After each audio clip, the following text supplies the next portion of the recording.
الحمد لله رب العالمين والصلاة والسلام على سيدنا وحبيبنا وشفيعنا قرة أعيننا ونور قلوبنا ومولانا محمد إمام الأنبياء والمرسلين وقائد الغر المحجلين وعلى آله وصحبه الطيبين الطاهرين.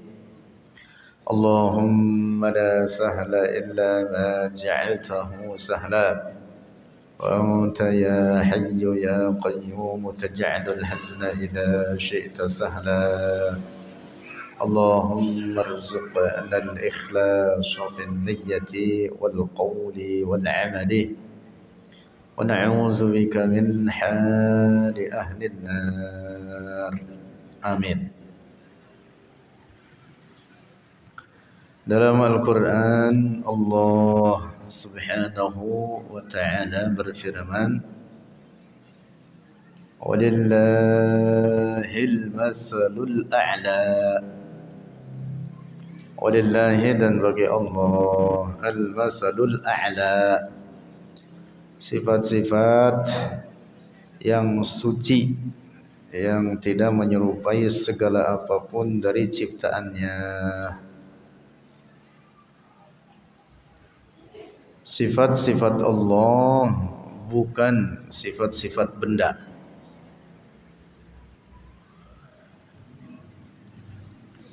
Kita menetapkan sifat bagi Allah seperti yang ditetapkan dalam Al-Quran dan hadis-hadis yang sahih, sabit.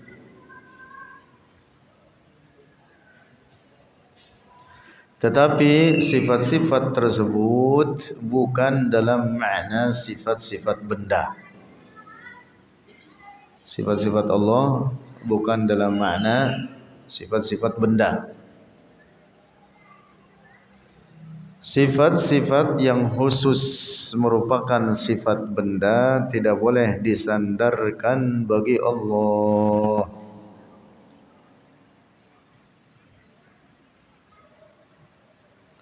Sifat gerak, diam, turun, naik, menempel, terpisah, berkumpul, menyatu, atau al-infialat, yaitu sifat-sifat pada tubuh manusia pada umumnya, seperti gembira,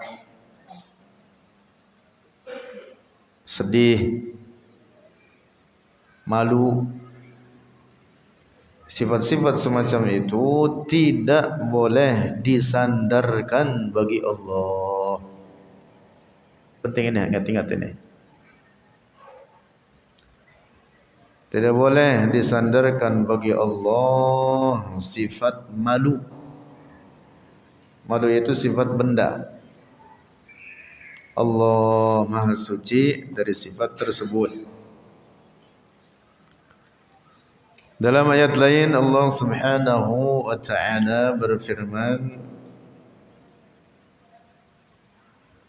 Walillahil asma'ul husna fad'uuhu biha wa dharul ladzina yulhiduna fi asma'ihi. Walillahi, dan bagi Allah, al-asma'ul husna, nama-nama al-husna, ayallati tadullu 'alal kamal. Artinya sifat-sifat yang menunjukkan kesempurnaan. Sifat-sifat yang bukan merupakan sifat-sifat benda. Nah, jadi jangan disandarkan bagi Allah sifat-sifat kebendaan seperti itu tadi. Termasuk salah satunya adalah bertempat dan memiliki arah. Sesuatu yang bertempat mestilah ia itu benda. Allah bukan benda. Allah Maha Suci dari tempat dan arah. Tidak boleh dikatakan baginya di satu tempat atau di semua tempat. Tidak boleh dikatakan baginya di satu arah atau di semua arah. Tidak dikatakan baginya ada di mana-mana. Juga tidak dikatakan baginya bertempat di langit atau bersemayam di atas arsy. Tidak boleh disifati duduk bagi Allah, karena itu semua sifat-sifat benda. Allah Maha Suci dari bentuk dan ukuran. Sifat-sifat Allah bukan sifat-sifat benda. Sifat-sifat Allah bukan seperti yang ada pada manusia atau makhluk-makhluk lainnya. Tidak dikatakan pula baginya berada di arah atas. Apabila ada orang bertanya di mana Allah, jawab Allah ada tanpa tempat. Allah bukan benda. Allah yang menciptakan tempat. Allah tidak membutuhkan kepada ciptaannya. Tidak dikatakan pula baginya di dalam alam ini atau di luar alam ini. Allah tidak dikatakan baginya sifat di dalam atau di luar. Karena sifat tersebut adalah sifat benda. Aqidah Rasulullah sallallahu alaihi wasallam,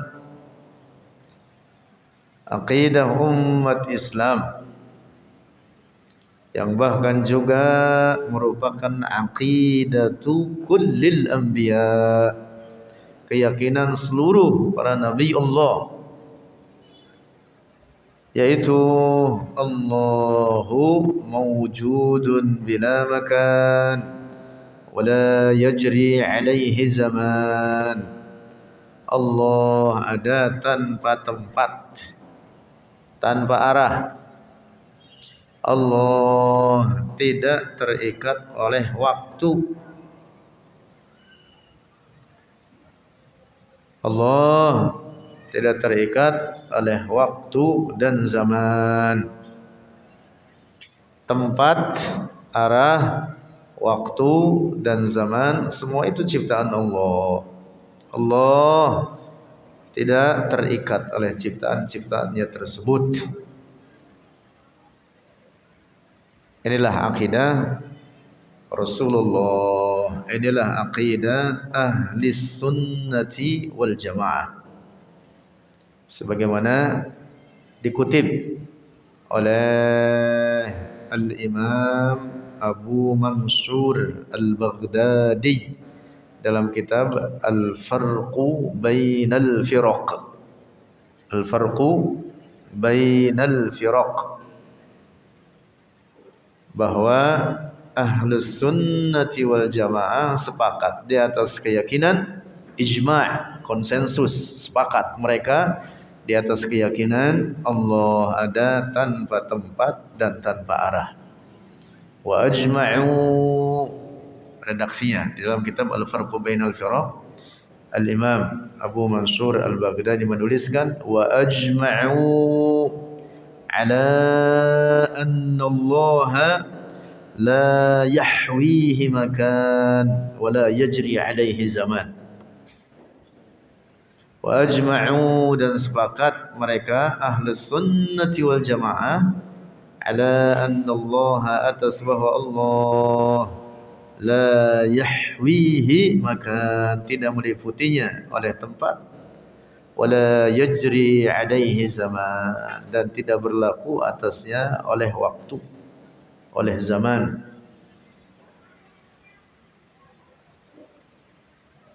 Nah, ingat-ingat, Allah tidak boleh disifati dengan sifat-sifat tubuh. Sifat tubuh itu disebut dengan al-infialat. Seperti apa?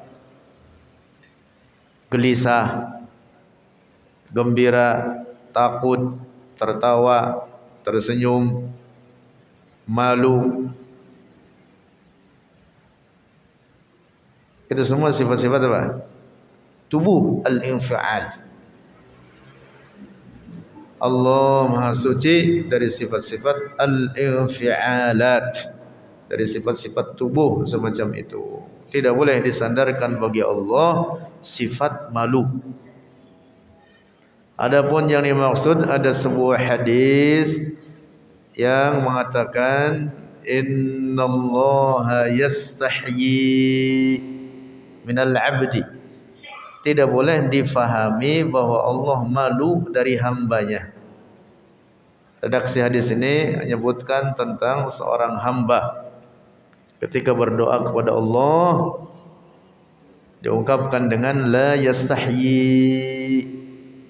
Innallaha yastahyi ayyarudda. Bukan artinya Allah malu untuk menolak jika seorang hamba berdoa. Tidak boleh disifati Allah dengan sifat al-haya, sifat malu. Tetapi makna sifat ini dijelaskan oleh para ulama, yang dimaksud bahwa Allah yastajibud da'awat. Jadi lanjutannya, redaksi hadisnya sesudahnya itu menjelaskan makna al-haya bagi Allah, yaitu bahwa Allah tidak menolak doa para hambanya. Orang yang berdoa itu dalam keadaan apapun, dia tidak akan pulang sifrul yadain, tidak akan pulang hampa tangan. Minimal ketika dia berdoa, ia mengerjakan perintah Allah. Karena Allah merintah kita untuk berdoa. Allah berfirman, ud'uuni astajib lakum. Ada banyak hikmah dan faedah doa. Nah, itu yang dimaksud dengan innallaha yastahyi. Bukan artinya Allah memiliki sifat malu. Nah, hati-hati, tidak boleh disandarkan sifat malu bagi Allah. Allah Maha Suci dari sifat ini.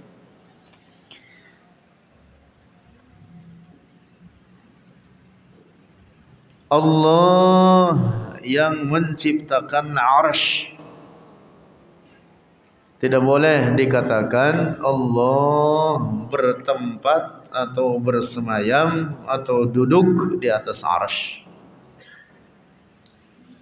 Termasuk umpama ada orang berkeyakinan Allah di atas arsy tanpa menempel dengan arsy.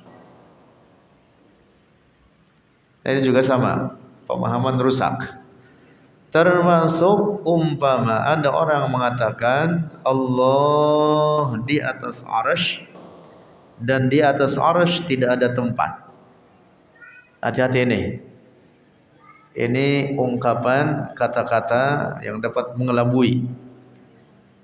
Ada sebagian kaum musyabbihah dari dahulu, bahkan termasuk di zaman kita sekarang, di mana keyakinan ini dipegang, diyakini oleh orang-orang Wahabi. Yang di zaman kita sekarang mereka mengaku dirinya Salafi, sesungguhnya mereka adalah orang-orang Wahabi. Mereka mengatakan Allah bertempat di atas arsy. Sebagian mereka mengatakan duduk, bertempat, menempel di atasnya. Sebagian mereka lainnya mengatakan di atas arsy tanpa menempel dengannya. Sebagian mereka lainnya mengatakan di atas arsy dan di atas arsy tidak ada tempat. Ini semua perkataan menyesatkan. Mengapa? Karena di atas arsy ada tempat. Di atas arsy ada tempat. Jadi perkataan dia mengatakan di atas arsy, Allah di atas arsy, itu sudah menyesatkan.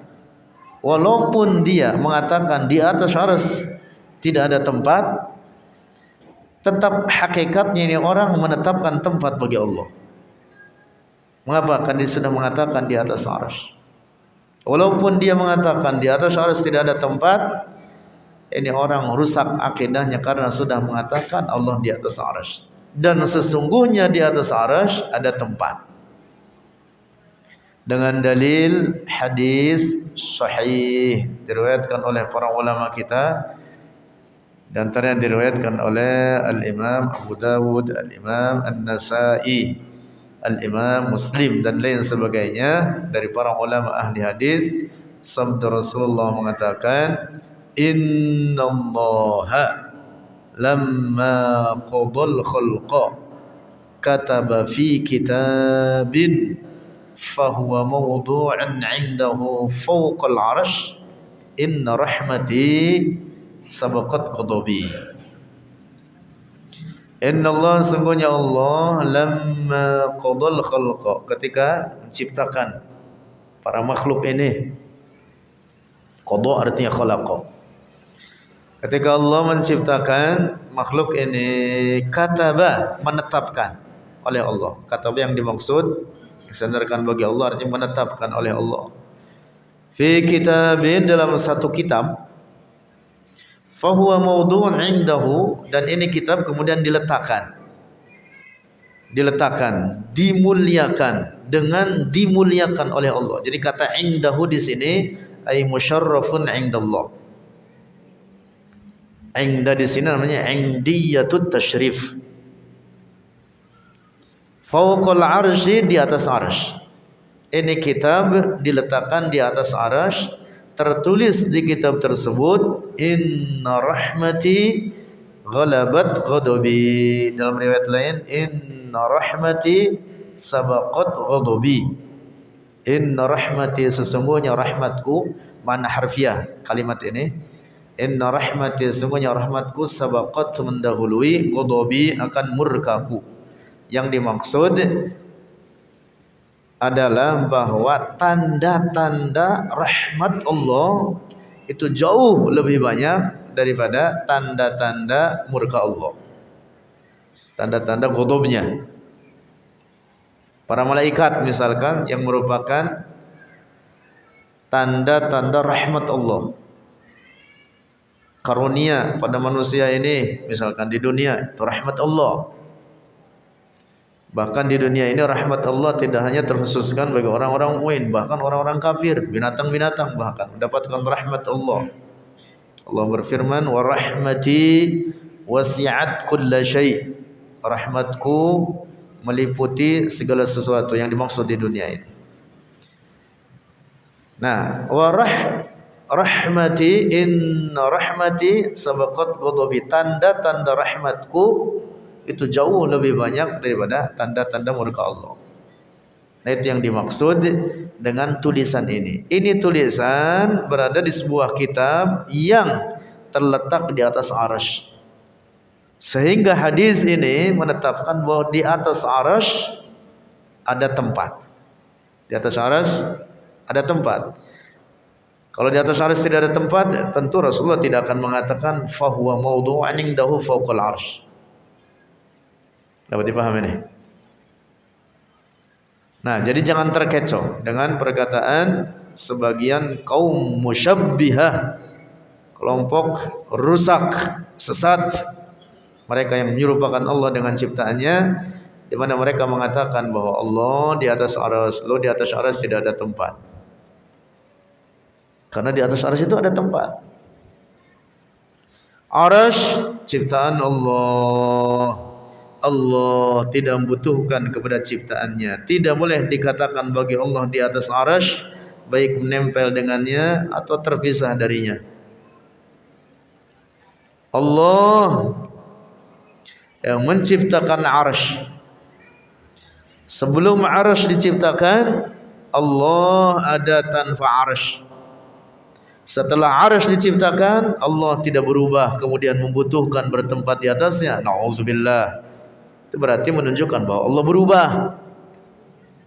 Padahal perubahan itu menunjukkan kebaharuan. Nah, tidak boleh dikatakan Allah kemudian membutuhkan kepada ciptaannya. Sebelum diciptakan arsy, Allah ada tanpa arsy. Maka setelah diciptakan arsy tersebut, Allah tetap pada sifatnya semula, azaliyun abadiyun. tidak membutuhkan kepada arsy, tidak membutuhkan kepada ciptaannya, tidak membutuhkan kepada langit, tidak membutuhkan kepada alam ini.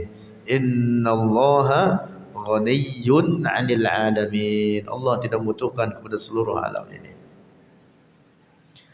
Sayyiduna Ali bin Abi Thalib radhiyallahu anhu berkata, innallaha khalaqal 'arsya izharan liqudratihi wa lam yattakhidhu makanan lidzatihi.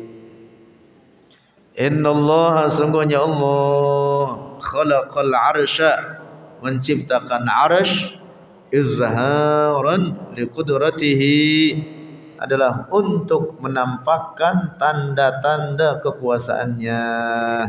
Walam yattakhidhu makanan lidzatihi, dan bukan untuk menjadikannya sebagai tempat bagi zatnya. Zat Allah bukan benda.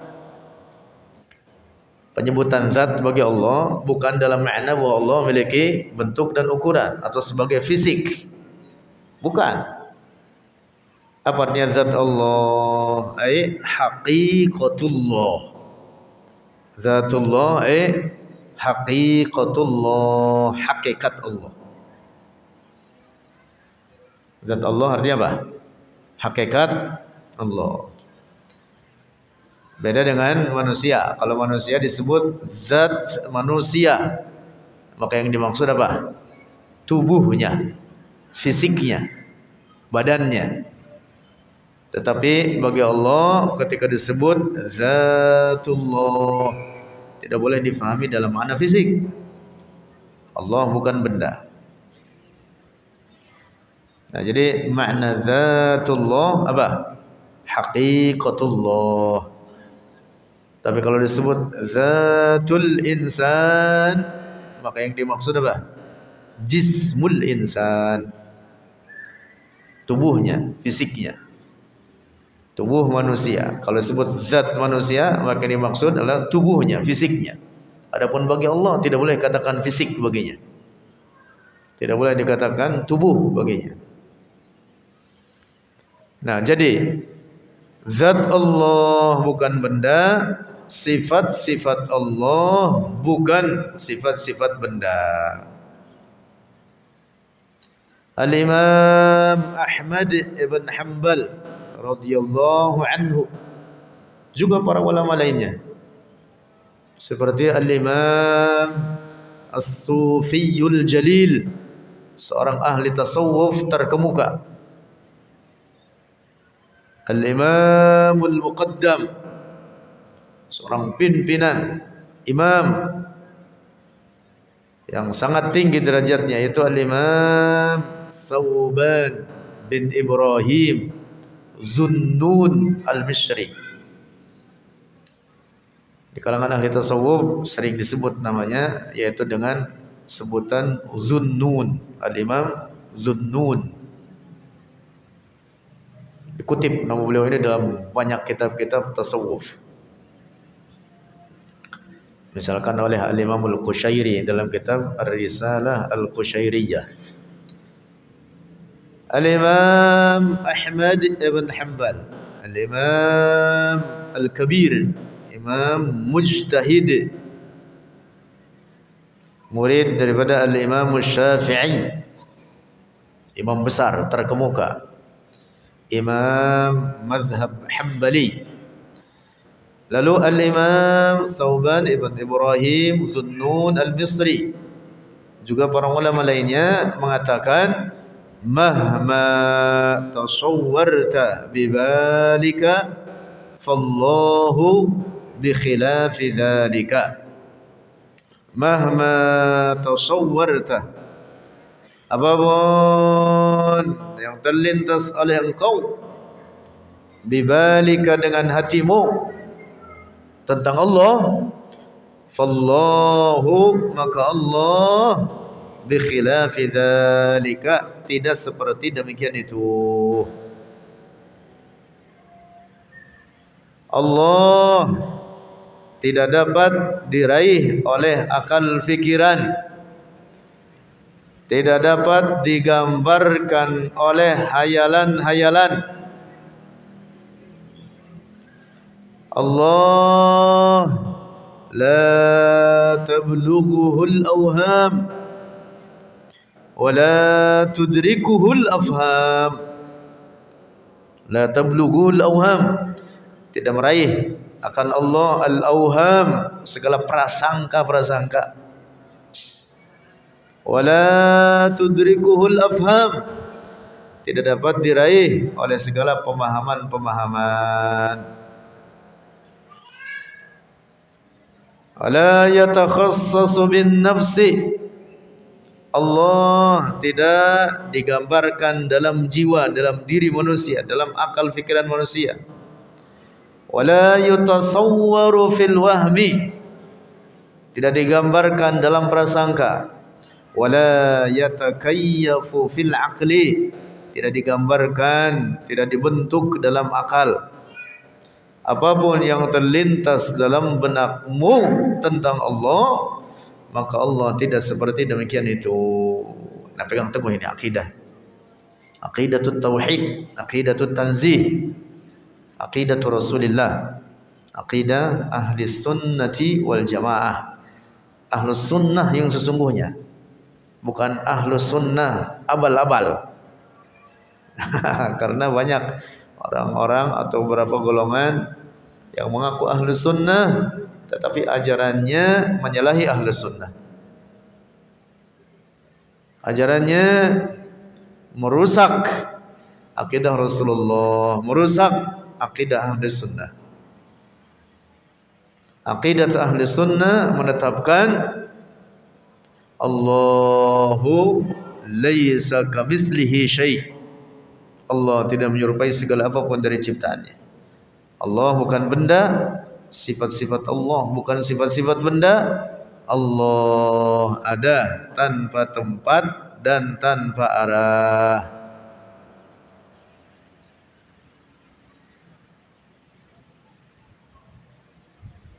Nah, ibu-ibu ingat-ingat ini. Jangan mengatakan terserah yang di atas. Ingat-ingat ya. Tidak boleh mengatakan terserah yang di atas. Siapa yang di atas, Bu? Makhluk Allah di atas.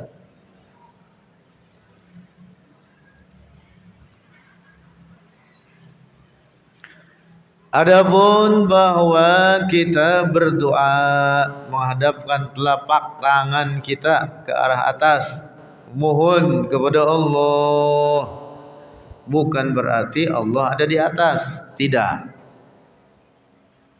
Tetapi karena langit adalah kiblat doa. Karena langit apa? Kiblat doa. Bukan berarti Allah ada di langit, tetapi karena langit kiblat doa. Sama persis dengan kita salat menghadap Ka'bah. Tujuan kita menyembah siapa? Menyembah Allah, beribadah kepada Allah. Kita menghadap ke Ka'bah bukan berarti Allah di dalam Ka'bah, tetapi karena Ka'bah qiblatus salat. Allah memerintah kita untuk menghadap kepadanya. Rasulullah mengajarkan kita dalam salat menghadap kepadanya. Bukan artinya Allah dalam Ka'bah. Paham ini? Bahkan dahulu beberapa bulan kiblat salat ke Palestina, yang itu berbalik 180 derajat dengan Ka'bah.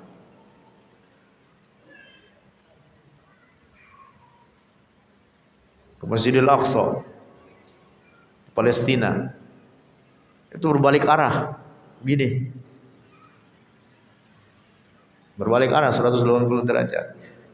Apa ketika menghadap ke Masjidil Aqsa dikatakan Allah di sana? Tidak.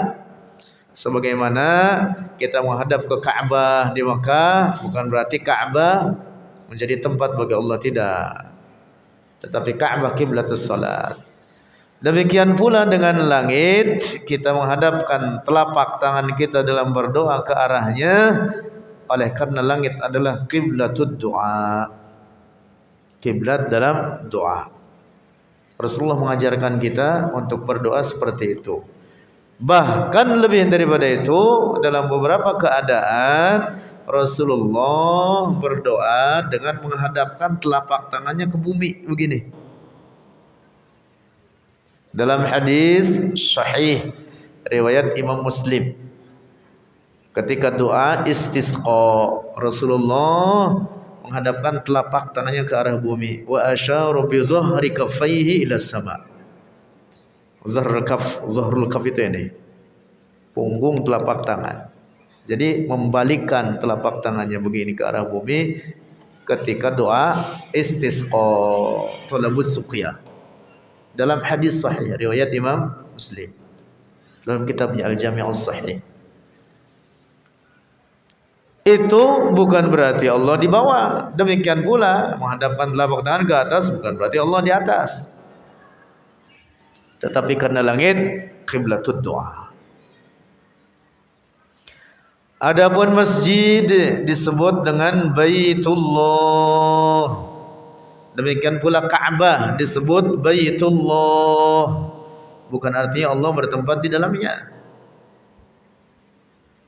Tetapi makna Baitullah ay baitun musyarrafun 'indallah. Artinya rumah yang dimuliakan oleh Allah. Itu namanya idhafatut tasyrif. Itu namanya apa? Idhafatu at-tasyrif. Penyandaran untuk memuliakan, penyandaran kata benda kepada Allah untuk menunjukkan bahwa benda tersebut memiliki keistimewaan, memiliki kemuliaan.